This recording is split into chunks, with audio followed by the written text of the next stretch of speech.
আমরা গতদিন শুধুমাত্র সূত্রগত আলোচনা করে গেছিলাম, তাই তো? এই যে আমরা কোরিলেশনের অধ্যায় করছিলাম স্ট্যাটিস্টিক্সের।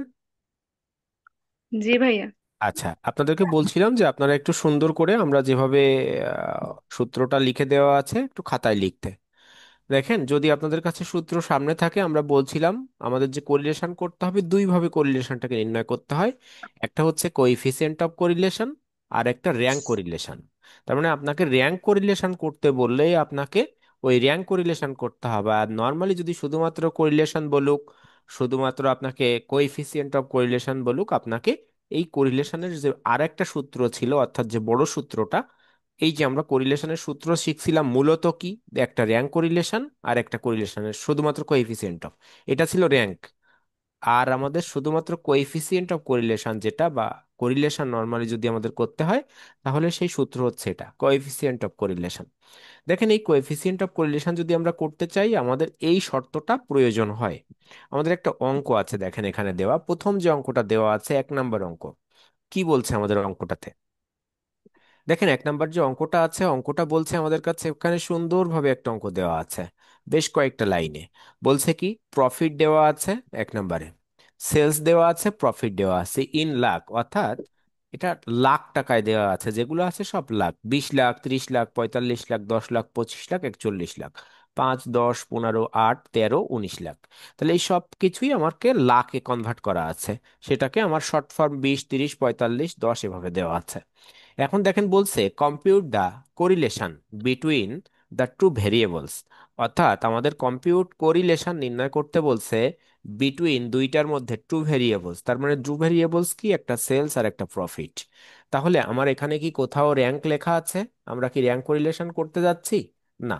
তাহলে আমাদের র্যাঙ্কের প্রয়োজন নাই। আমরা আমাদের যে নর্মাল কোরিলেশন আছে, সেই কোরিলেশন করতে হবে কোইফিসিয়েন্ট। তাহলে এখন কোএফিসিয়েন্ট অফ কোরিলেশন যদি আমরা করতে চাই, তাহলে আমাদের কাছে বেশ শর্ত আছে, আমাদেরকে সূত্রগত বিষয়ে এবার খেয়াল করতে হবে। তাহলে আমরা দেখলাম যে এটা হচ্ছে আমাদের অঙ্ক। এখন যখন আমরা অঙ্কের সমাধানে যাচ্ছি, তখন আমাদের কাছে সেই সমাধানে কি আছে দেখে আসি। দেখেন, সমাধান যদি যাই, আমাদের প্রথম যে অঙ্কটা আছে সেই অঙ্কটা দেখেন কিভাবে শুরু হয়েছে। আচ্ছা দেখেন, বলছে সলিউশন প্রবলেম 1। আমাদের প্রথম বলছে টেবিল ফর ক্যালকুলেশন, অর্থাৎ টেবিল ফর ক্যালকুলেশন আমাদেরকে কি করতে হবে সেটা আমাদেরকে দেখতে হবে। সেটা যদি দেখতে চাই, দেখেন আমাদের সূত্রটাকে একটু খেয়াল করেন। এই যে কোএফিসিয়েন্ট অফ কোরিলেশন, দেখেন calculation of coefficient of correlation, এই ক্যালকুলেশন অফ কোএফিসিয়েন্ট অফ কোরিলেশনে আমাদের সূত্র কি দেওয়া আছে? কোরিলেশনের সূত্র কি? এটা। তাহলে আর সমান summation x Y, summation x, summation Y, আর এন। পরে আছে কি summation x square, summation x তার whole square by N, summation Y square, summation Y তার হোল স্কোয়ার বাই এন। তাহলে আমার এখানে দরকার কি কি? Summation x Y, summation x, summation Y, summation x square, summation Y square. এই কয়টা জিনিস আমার প্রয়োজন। আর এন আমরা কিভাবে পাবো? এন জানবো আমাদের কয়টা অংশ নিয়ে কাজ করতে বলছে। আমাদের দুইটা ভেরিয়েবল আছে, এই দুইটা ভেরিয়েবলস এর মধ্যে আমার কয়টা করে তথ্য আছে, সেটা হচ্ছে আমাদের এন এর মান, অর্থাৎ নাম্বার অফ অবজারভেশন এক কথায় বলতে গেলে। তাহলে আমাদের দেখেন, এখানে যে অংশটা আমাদের আছে যদি আমরা দেখতে চাই, আমাদের কাছে অবজারভেশন কথা যদি আসে, কয়টা আছে দেখেন তো, একটা, দুইটা, তিনটা, চারটা, পাঁচটা, ছয়টা। তাহলে আমরা এখানে এন এর মান কত পাচ্ছি? 6। অর্থাৎ 6টা অবজারভেশন নিয়ে আমাকে কাজ করতে হবে। দেখেন আমাদেরকে, দেখেন এখানে এন এর মান আমাদের 6 দেওয়া আছে, আমরা ওখানে পরে যাচ্ছি। তাহলে এন এর মানের আগে পর্যন্ত যদি আমরা থাকি, আমাদের কাছে দেখেন কি বলছে। Table for calculation, sales in lakh, profit in lakh, তারপরে দেওয়া আছে X square, Y square, X Y. মনে রাখবো, আমাদের কাছে যাই দেওয়া থাক না কেন, প্রথমটাকে আমরা এক্স ধরবো, দ্বিতীয়টাকে আমরা ওয়াই ধরবো। আমাদের যে দুইটা ভেরিয়েবল থাকবে, প্রথম ভেরিয়েবল এক্স, দ্বিতীয় ভেরিয়েবল ওয়াই। একটা মিনিট।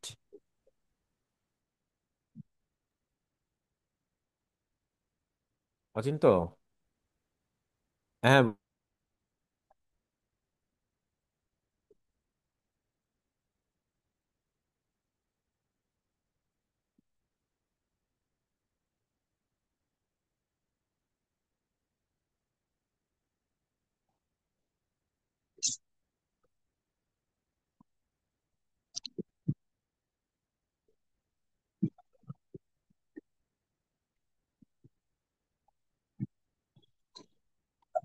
আচ্ছা, তাহলে দেখেন আমরা যেখানে ছিলাম তাহলে সেখানে যদি ফিরে আসি, আমরা আমাদের তথ্য কি ছিল? তাহলে আমাদেরকে প্রথম অবস্থায় আমাদের যে দুইটা ভেরিয়েবল থাকবে, প্রথমটা এক্স, দ্বিতীয়টা ওয়াই।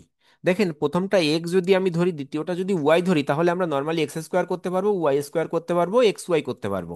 তাহলে প্রথম আমাদের কি, সেলসকে আমরা এক্স ধরছি, প্রফিট আছে প্রফিটকে আমরা ওয়াই ধরছি। আর তাহলে আমাদের দেখেন এক্স স্কোয়ার তার মানে সেলসের স্কোয়ার আমাদের করতে হবে, পরবর্তীতে ওয়াই স্কোয়ার তার মানে কি প্রফিটের স্কোয়ার, আর পরবর্তীতে সেলস আর প্রফিট গুণ, দেখেন এক্স আর ওয়াই গুণ। দেখেন তো এই যতটুকু কথা বললাম এর মধ্যে কি কারোর কোনো প্রশ্ন আছে? না না ভাইয়া। ভাই। মূলত অঙ্কের থিমটা বোঝা যাচ্ছে যে আমরা কি করতে যাচ্ছি অঙ্কটাতে। হ্যাঁ, আচ্ছা। আচ্ছা, আচ্ছা, আর দ্বারা কি কোরিলেশন বোঝানো হয়? আর শুধুমাত্র কোরিলেশন, কোইফিসিয়েন্ট অফ কোরিলেশন, ছোট হাতের আর, আর বড় হাতের আর দ্বারা র্যাঙ্ক কোরিলেশন। ঠিক ঠিক আছে। জি। আচ্ছা, এবার দেখেন তাহলে এর পরবর্তীতে যখন আমরা যাচ্ছি তাহলে আমাদের কাছে কি কি ছিল? আমাদের এক্স ছিল, ওয়াই ছিল, আমরা সেই অনুযায়ী দেখেন ক্যালকুলেশন করছি। এক্স এর মান আমরা দেখে আসছিলাম কয়টা? দেখেন আমরা যদি একটু আগের অঙ্কটাতে আবার ফিরে যাই, তাহলে অঙ্কটায় আমার দেখেন এক্স আছে কত, 20, 30, 45, 10, 25, 41। আর পরে এসে বলছে 5, 10, 15, 8, 13, 19। দেখেন এই মানগুলোই আমার এখানে লেখা আছে, দেখেন 20, 30, 45, 10, 25, 41। আর ওয়াই এর মান দেওয়া আছে 5, 10, 15, 8, 13, 19। তাহলে এটা হচ্ছে আমাদের এক্স আর ওয়াই, অর্থাৎ সেলস আর প্রফিট। পরবর্তীতে আমরা এক্স স্কোয়ারে যাচ্ছি। এক্স স্কোয়ার দেখেন এই যে 20, অর্থাৎ 20-এর স্কোয়ার, 30-এর স্কোয়ার, 45-এর স্কোয়ার, 10-এর স্কোয়ার, 25-এর স্কোয়ার, 41-এর স্কোয়ার। তাহলে এই মানটা আমরা পাচ্ছি। এই মানটার পরবর্তীতে ওয়াই স্কোয়ার, তাহলে ওয়াই কে নিয়ে 5, 10, 15, 8, 13, 19, এটার ওয়াই এর স্কোয়ার।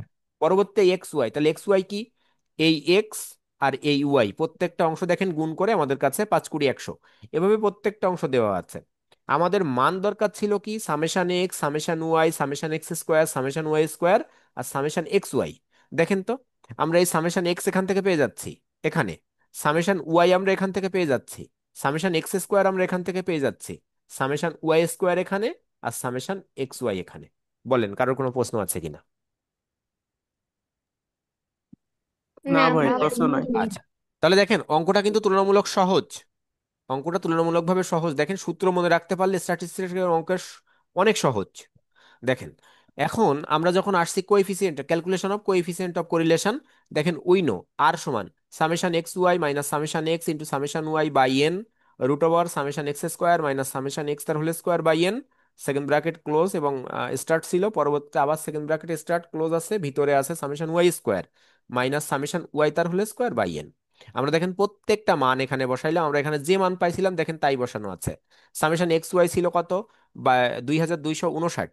পরবর্তীতে সামেশন এক্স ছিল আমার 171, সামেশন ওয়াই ছিল 70, আর এন এর মান 6। ওই যে অবজারভেশনের কথা বলছিলাম, অর্থাৎ আমার কয়টা তথ্য নিয়ে কাজ করতে হচ্ছে, 6টা তথ্য দেখেন এখানে দেওয়া আছে, কিন্তু 6টা তথ্য, একটা দুইটা তিনটা চারটা পাঁচটা ছয়টা, 6টা তথ্য নিয়ে কাজ করছি, তাই আমার এন এর মান 6। এন এর মান 6, পরবর্তীতে দেখেন রুটের মধ্যে আমরা সেই মান কটা লিখছি, 5731 আমার সামেশন, দেখেন এক্স স্কোয়ারের মান ছিল 5731, আর এক্স এর মান ছিল কত, 171, তার হোল স্কোয়ার অর্থাৎ সামেশন এক্স এর হোল স্কোয়ার বাই 6। তারপরে আছে সামেশন ওয়াই স্কোয়ার, অর্থাৎ ওয়াই স্কোয়ার মান দেখেন ছিল 944, 944 মাইনাস 70, অর্থাৎ সামেশন ওয়াই এর হোল স্কোয়ার, 70-এর স্কোয়ার বাই 6। তাহলে এই যখন আমরা সবকিছু করলাম দেখেন আমার ক্যালকুলেশন করে মান আসলো কত, 0.7990। এখানে মনে রাখবেন আপনি অবশ্যই পয়েন্টের পরে 4টা ডিজিট রাখবেন সবাই, মানে যে যার যা ক্যালকুলেশন হোক না কেন এই অঙ্কের ক্ষেত্রে আপনি বাধ্যতামূলক, যদি পয়েন্ট 5, 6, 7টা আসে, পয়েন্টের পর অবশ্যই 4 ডিজিট রাখবেন। ঠিক আছে, প্রত্যেকে সব সময় অঙ্ক ক্যালকুলেশনে এই অঙ্কের মধ্যে 4 ডিজিট রাখবেন, তাহলে আপনার অঙ্কের গড়মিল হওয়ার সম্ভাবনা কমে যাবে। কারণ দেখেন এই যে অনেক কম বেশি হয় না, কিন্তু এই কোরিলেশন যদি সামান্যতম কম বেশি হয় তাহলে কিন্তু আপনার অঙ্কের কমেন্ট পরিবর্তন হয়ে যাবে। এটা কি বুঝতে পারছেন? আমি গতদিন যে কমেন্ট দেখাইছিলাম সেই কমেন্ট কিন্তু এখানে পরিবর্তন হয়ে যাবে। এবার দেখেন আর এর মান আমার কত আসছে, আর এর মান আসছে 0.7990। তাহলে এই যে 7990-কে আপনি কিন্তু 80 লিখতে পারতেন, তাহলে 7900 লেখা আছে ধরে নেন। বলছে so there is a moderate degree of positive correlation, moderate degree of positive correlation between sales and profit. আচ্ছা, আমাদের ওই টাইম, মানে আমাদের যে রেখাচিত্রটা আমরা দেখাইছিলাম আপনাদের সামনে, কি আছে রেখাচিত্রটা? দেখলে কি বুঝছেন জি যে আমরা ভাইয়া। কেন মডারেট হয়েছে আর কেন পজিটিভ হয়েছে? হ্যাঁ, বুঝি। জি ভাইয়া। জি হ্যাঁ, ভাইয়া। তাহলে মডারেট এবং পজিটিভ আমাদের দেখেন ওইখানে লোয়ার ছিল কত থেকে, 1 থেকে 30 পয়েন্ট, তারপরে 30 থেকে কত ছিল? 9.9 শূন্য। হ্যাঁ, তারপরে ছিল 1 পর্যন্ত। আবার ওয়ান বললে, ফুল যদি অন হয়ে যায় তখন আমরা আবার কি বলছিলাম, সেটা হবে পারফেক্ট। তাহলে লোয়ার, মডারেট, হাইয়ার আর পারফেক্ট, এবং এদের মধ্যে আবার পজিটিভ নেগেটিভ হবে। যদি এখানে নেগেটিভ চিহ্ন আসতো তাহলে আমরা বলতাম কি, so there is a moderate degree of negative correlation between sales and profit. আমরা এখানে কিন্তু লিখতে পারতাম বিটুইন টু ভেরিয়েবলস, কিন্তু যত সময় পর্যন্ত আমরা বুঝতে পারবো ভেরিয়েবলস দুইটা, অর্থাৎ যে দুইটা আমাদের কাছে সরাসরি দেওয়া থাকবে, অর্থাৎ আমরা বুঝতে পারছি যে এই দুইটা ভেরিয়েবলস আলাদা দেওয়া আছে, আমরা বুঝতে পারছি, তত সময় পর্যন্ত আমরা সুন্দরভাবে সেটাকে লিখে আসব। কারণ দেখেন এই অঙ্কের মধ্যে আপনার দুইটা ভেরিয়েবলস কি ছিল, সেলস আর প্রফিট। ঠিক আছে? কারো কোনো প্রশ্ন আছে? আমরা এই যতটুক দেখলাম। না না। ভাইয়া, না তাহলে ভাইয়া। দেখেন, আমার একটা সূত্র যদি আমি মনে রাখতে পারি, আমি যদি একটা সূত্র মনে রাখতে পারি, আমার কিন্তু এই কোরিলেশন আসলে কোনো ব্যাপারই না। এখানে আপনি এই এই এই ফরম্যাটটা সব আসছে কিন্তু সূত্র থেকে। সূত্র মনে রাখতে পারলে অঙ্ক কোনো সমস্যা নেই, কিন্তু সূত্র মনে রাখতে না পারলে আসলে অঙ্কই হবে না এক কথায়। যাই হোক, তাহলে আমরা এই অঙ্ক নিয়ে আমাদের কোনো সমস্যা নেই, আমরা দেখলাম যে অঙ্কটা কিভাবে আসছে। আমরা পরবর্তী অঙ্কে যাব। দেখেন পরবর্তী অঙ্ক কি বলছে। Find out the coefficient of correlation from the following data and, বলছে ইন্টারপ্রেট ইটস ভ্যালু। ইন্টারপ্রেট দেওয়া আছে। তাহলে এই অংশটা যদি আমি বলতাম তাহলে আমাকে কি করতে হতো, ওই যে এক্সপ্লেন ইন্টারপ্রেটের কথা বলা ছিল, আমরা একটু দেখি। দেখেন এই জি অঙ্কটাই বলা ভাইয়া। আছে ইন্টারপ্রেট। এই ইন্টারপ্রেট দেওয়ার পর দেখেন তো আপনার কাছে টি টেবিলের মান দেওয়া আছে। হোয়েন টি সমান 3.46, তার মানে টি টেবিলের মান দেওয়া আছে। আচ্ছা, 3 নাম্বারটায় যান। 3 নাম্বারটাও কোএফিসিয়েন্ট অফ কোরিলেশন করতে বলছে, কিন্তু এখানেও বলছে যে এক্সপ্লেইন। কিন্তু এই এক্সপ্লেইন বলার পরবর্তীতে আপনার দেখেন এই অঙ্কে আবার টি টেবিলের মান দেওয়া নেই। তাহলে আমরা কি বলছিলাম, যদি এক্সপ্লেইন, ওপিনিয়ন, ইন্টারপ্রেট এই তিনটা কথা বলা থাকে, এবং যদি আমাদের এই তিনটা কথার বলার পরিপ্রেক্ষিতে অঙ্কের টির মান দেওয়া থাকে, তাহলে টি টেস্ট করে কমেন্ট করতে হবে। আর যদি টির মান না দেওয়া থাকে তাহলে পি, অর্থাৎ প্রবাবিলি লোয়ার করে কমেন্ট করতে হবে। এটা কি মাথায় আছে আমাদের? জি ভাইয়া। আচ্ছা, এইবার জি। দেখেন এর পরবর্তী অঙ্কটাতে যাই। দেখেন তো এর পরের অঙ্কে আমাকে কি বলছে। আমরা একটু খেয়াল করি, আমাদের যে অঙ্কগুলো আছে আমরা একটু খেয়াল করব যে অঙ্কগুলো কিভাবে আছে। একটা অঙ্ক তো দেখলাম। দেখেন পরের অঙ্কটা বলছে ফলোয়িং, আমার কিছু তথ্য দেওয়া আছে, রেইনফলের কিছু তথ্য দেওয়া আছে। দেখেন এখানে রবি অ্যান্ড খরিফ দুইটা তথ্য দেওয়া আছে, Karl Pearson coefficient of correlation বলা আছে। তার মানে আমরা এখানে আরো একটা তথ্য বুঝলাম, কোরিলেশন অর্থাৎ coefficient of correlation, Karl Pearson correlation আর শুধুমাত্র ছোট হাতের আর একই কথা। তাহলে Karl Pearson correlation, coefficient of correlation, অথবা আহ, ছোট হাতের আর যদি কখনো নির্ণয় করতে বলে তাহলে আমরা তাকে কি মনে করব, আমাদের এই যে কোইফিসিয়েন্ট অফ কোরিলেশন, নর্মাল যে কোরিলেশন করছি ছোট হাতের আর, সেটা আমাকে নির্ণয় করতে হবে। তাহলে এখানে আবার দেখেন 3 লাইন দেওয়া আছে, কিন্তু কিন্তু এটা কোনো ব্যাপার না, আমরা অঙ্ক করলে বুঝতে পারবো যে আমাদের অঙ্ক কি বলা আছে। পরবর্তীতে দেখেন আমরা যদি একটু 6 দাগটাকে দেখি। 6 দাগে দেখেন তো কি বলছে।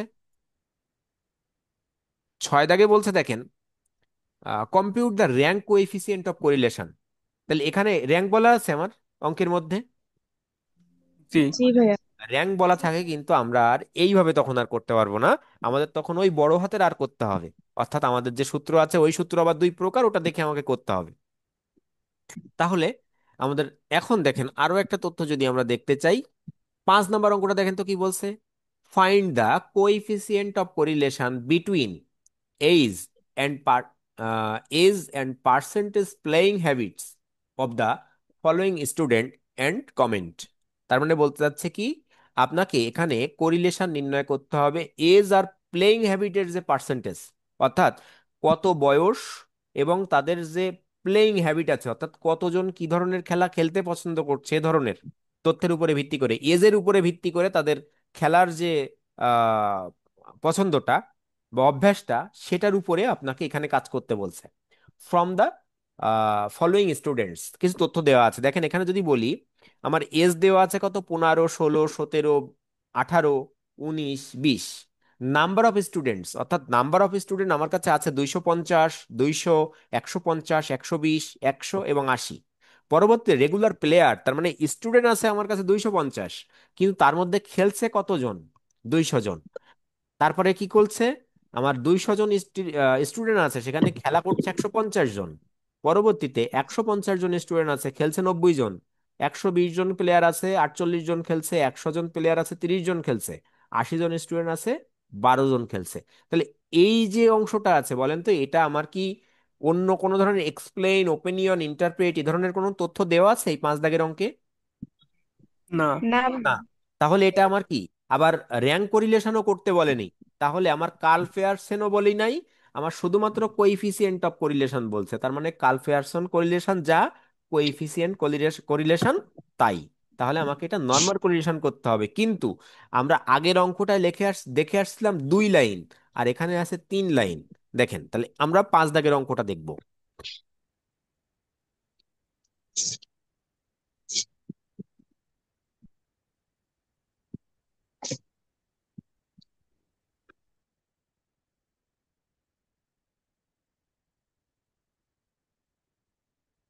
দেখেন, 5 দাগের অঙ্কটা খেয়াল করি আমরা। এই যে 5 দাগের অঙ্কটা আমাদের কাছে আছে, আমরা প্রথম অবস্থায় আমার দরকার কি অঙ্কে, শুধুমাত্র এক্স আর ওয়াই। কিন্তু আমি আর কোনো তথ্য নিয়ে আমি ক্যালকুলেশন করতে পারবো না, আমার মান দরকার কয়টা? 2টা।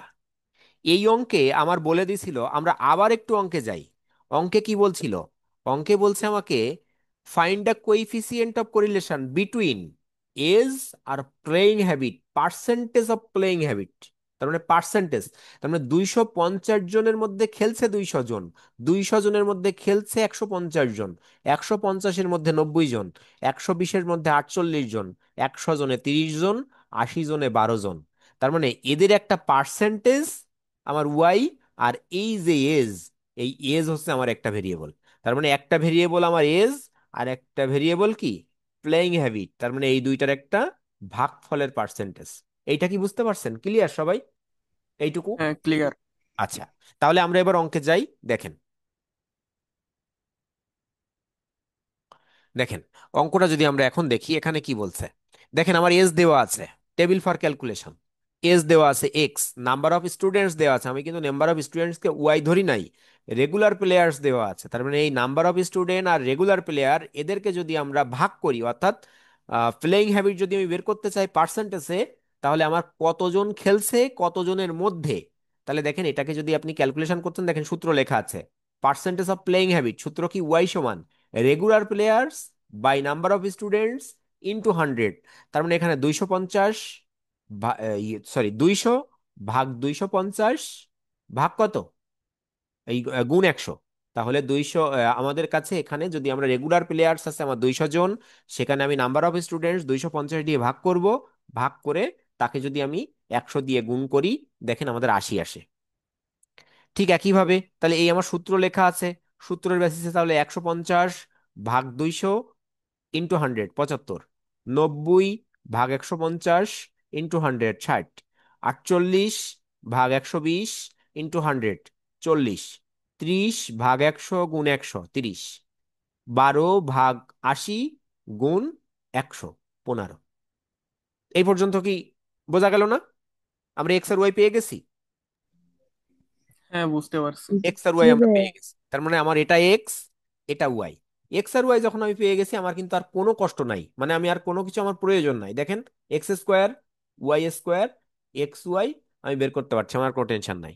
আমি এক্স কে আমরা ক্যালকুলেশন করলাম স্কোয়ারে, এক্স স্কোয়ার হয়ে গেল। পরবর্তীতে ওয়াই যেটা আছে, ওয়াই কে স্কোয়ার কনভার্ট করলাম, এখানে ওয়াই স্কোয়ার হইলো। আর এক্স আর ওয়াই যখন আমি গুণ করলাম, আমার এক্স ওয়াই হইলো। আমার দেখেন প্রত্যেকটা মান complete, summation x, summation Y, summation x square, summation Y square, summation x Y. তাহলে এখন আমরা এখান থেকে ক্যালকুলেশনটা করতে পারলেই হচ্ছে। দেখেন ক্যালকুলেশন, কোএফিসিয়েন্ট অফ কোরিলেশন, ওই নো কোএফিসিয়েন্ট অফ কোরিলেশন। যদি কখনো দেখবেন এরকম বিষয়টা, যদি কখনো বলে কালফেয়ারসন কোরিলেশন, তাহলে আপনি কিন্তু অবশ্যই এখানে লিখবেন যে উই নো বা calculation of Karl Pearson's coefficient of correlation, অর্থাৎ যা বলবে আপনাকে সেটাকে অবশ্যই লিখতে হবে। তাহলে এখানে দেখেন root over summation x y minus summation x into summation y by n by root over second bracket summation x square minus summation x তার whole square by n root second bracket close, আবার second bracket start summation Y square minus summation Y তার whole square by n bracket close. তাহলে এখানে দেখেন আমরা প্রত্যেকটা মান বসাইছিলাম। 5010 minus 105 into 300/6, কারণ এখানেও দেখেন 6টা তথ্য আছে। 1855 মাইনাস 105-এর হোল স্কোয়ার বাই 6, 18,350 মাইনাস 300-এর স্কোয়ার বাই 6। ক্যালকুলেশন করলে আমার কত আসছে? -0.99।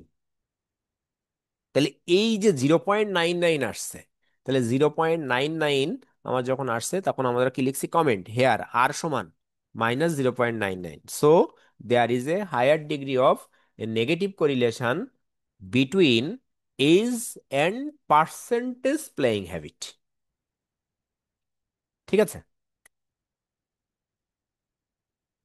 তাহলে আমাদের যে সিম্পল যে কোরিলেশনের ক্যালকুলেশনটা আমরা মোটামুটি এখান থেকে শিখে গেলাম। তাহলে আমরা এখান থেকে এই যে অঙ্কটা, আশা করি মনে হয় সবাই বুঝতে পেরেছেন, খুব একটা মনে হয় কারোর কোনো অসুবিধা থাকার কথা না। তারপরেও যদি হ্যাঁ, কোনো বুঝতে প্রশ্ন থাকে পারছি। প্রশ্ন করেন, আমি বাসার কাজ দিব আপনাদের। ভাইয়া, হ্যাঁ বলেন। ভাই ওই লাইনের বিষয়টা আরেকবার একটু বলে দিয়েন। কোন কোন লাইনটা? বুঝি নাই, আবার একটু মানে বলেন। ওইখানে তো তিনটা তিনটা অপশন দেওয়া ছিল, কিন্তু আমরা কোন দুইটা নিব? আচ্ছা আচ্ছা, এই যে আমার আমার অঙ্ক পড়ে বুঝতে হবে অঙ্কে কি বলা আছে দেখেন। আমার অঙ্ক 5 নম্বর অঙ্কে কি বলছিল? 5 নম্বর অঙ্কে কি বলছে দেখেন তো, দুইটা জিনিস কি কি চাইছে এই জায়গায়, কার মধ্যে করতে বলছে? এজ আর percentage of playing habit. Percentage of playing habit, তার মানে এই যে আমার স্টুডেন্ট আছে 250 জন, খেলছে কয়জন? 200 জন। বুঝছেন? আমার স্টুডেন্ট আছে 250 আর খেলছে 200, ওইটার পার্সেন্টেজ। এই যে আমরা যখন ক্যালকুলেশনটা করছিলাম এখানে এসে, তখন আমরা কি করছি? তখন দেখেন আমরা এখানে ক্যালকুলেশন করছি, এই যে পার্সেন্টেজটা আমরা করে নিছি। পার্সেন্টেজটার সূত্র কি করছি আমরা? আমাদের যে প্লেয়ার যারা খেলছে আর আমাদের কতজন স্টুডেন্ট আছে, তার মানে 200 জনের মধ্যে খেলছে 250 জন, সরি 250 জনের মধ্যে খেলছে 200 জন, তাহলে 200 ভাগ 250 গুণ 100, দেখেন 80 আসে। ঠিক আছে? জি ভাইয়া, বুঝতে পারছি। আচ্ছা, এবার দেখেন আমরা একটু এইচডব্লিউ পার্টে যাব। আমি এখান থেকে এইচডব্লিউ দিব আপনাদের, দেখেন।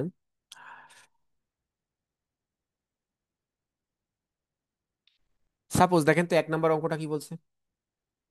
1 নম্বর অঙ্কে বলছে আমার কিছু তথ্য দেওয়া আছে। Find out the Karl Pearson coefficient of correlation from the following data. N দেওয়া আছে, সামেশন এক্স দেওয়া আছে, সামেশন ওয়াই দেওয়া আছে, সামেশন এক্স স্কোয়ার দেওয়া আছে, সামেশন ওয়াই স্কোয়ার দেওয়া আছে, সামেশন এক্স ওয়াই দেওয়া আছে। শুধুমাত্র আমরা গিভেন দ্যাট দিয়ে মানগুলো লিখবো, তারপরে কার্ল পেয়ারসন কোএফিসিয়েন্ট কোরিলেশন সূত্র দিব, মান বসাবো, কমেন্ট করব। 1 নম্বর বাসার কাজ। 2 নম্বর দেখেন, 2 নম্বর কি বলছে? Find correlation coefficient between sales and expenses from the data given below. এখানে সেলস দেওয়া আছে, এক্সপেন্সেস দেওয়া আছে, এখানেও অন্য কোনো তথ্য দেওয়া নেই। তাহলে শুধুমাত্র আমাকে এই 2 লাইন থেকেই বের করতে হবে। পরেরটা দেখেন, পরেরটা বলছে 3 নম্বরে বলছে calculate coefficient of correlation between price and sales from the following data and explain বলা আছে সম্ভবত, ও না sorry, and comment its value. তার মানে এখানে আপনাকে কিন্তু অন্য কিছু করতে বলে নাই, আপনাকে শুধুমাত্র এর উপরে কমেন্ট করতে বলছে। তার মানে আপনি এখানে করলেই কমেন্ট করবেন, মানে ক্যালকুলেশন করলে কমেন্ট করতে বলুক আর না বলুক, আপনি কমেন্টটা করে আসবেন। ঠিক আছে? তাহলে এই যে 3টা অংশ, এই 3টা আপনাদের বাসার কাজ। 1 2 3 স্ক্রিনশট দিয়ে রাখবেন। 1 2 3 এই 3টা আপনাদের বাসার কাজ। কারো কোনো প্রশ্ন আছে এই এইচডব্লিউ তে? অবশ্যই এইচডব্লিউ করে গ্রুপে দিবেন, অবশ্যই অবশ্যই। পয়েন্টের পরে 4 ডিজিট রেখে ক্যালকুলেশন করবেন। ঠিক আছে? কেউ কোনো প্রশ্ন করবেন আজকের ক্লাসের উপরে? ভাইয়া ওই যে ভাই, সেলস এর পরে ওখানে 0 0 লেখা ওটা ওটা আছে। ওটা জাস্ট একটা মিস্টেক আছে কোনো ওই যে একটা, বুঝছেন? জিরো জিরো, এটা এটা কোনো এটার ব্যাপার মানে না, এটা কোনো ব্যাপার না, তিন এটা কোনো নাম্বার। ব্যাপার না, এটা কোনো ব্যাপার না, সমস্যা নেই, এটা কোনো সমস্যা নেই। ওটা সেলস 0 0 বলতে এটা তাহলে কি সম্ভবত ওই পাঁচ প্রাইস। হ্যাঁ, ছয় এটা সাত এটা এভাবে দেখেন। করবো? হ্যাঁ হ্যাঁ, এটা বলতে কি বুঝাইছে হয়তোবা, এটা কি ভুল আছে এখানে, এই 100 পার, অর্থাৎ পার প্রাইস 100, আর এখানে সেলস হয়তো হয়তো 5 ইউনিট। বুঝছেন বিষয়টা এরকম। ওটা ওটা নিয়ে কোনো এ করার দরকার নেই, আপনার এখানে এক্স আর ওয়াই দেওয়া আছে সরাসরি। ঠিক আছে, আর কারো কোনো প্রশ্ন আছে? আচ্ছা ভাইয়া। অবশ্যই প্রত্যেকে বাসায় করবেন এই অঙ্ক। আপনি যত ক্যালকুলেশন করবেন আপনার মাথা থেকে তত বের হবে কেমন, যে আপনি সুন্দরভাবে কখন কি করতে হচ্ছে, সূত্রগুলো আপনার মাথায় ভালোভাবে কাজ করবে। কিন্তু যত আপনি না কাজ মানে ক্যালকুলেশন করবেন, আপনি দেখবেন আপনি নিজে কিছুই পারবেন না। আর এই অঙ্ক আসলে স্ট্যাটিস্টিক্স এর অঙ্ক, দেখতে সব একই রকম। যে অধ্যায় যাবেন না কেন দেখতে প্রায় একই রকম সব। অঙ্ক আসলে দেখে বোঝা যায় না, শুধুমাত্র ওর রিকোয়ারমেন্ট দেখে বুঝতে হয় যে কোন অধ্যায়ের অঙ্ক। ঠিক আছে, ভালো থাকবেন আপনারা। এ পর্যন্ত আজকে।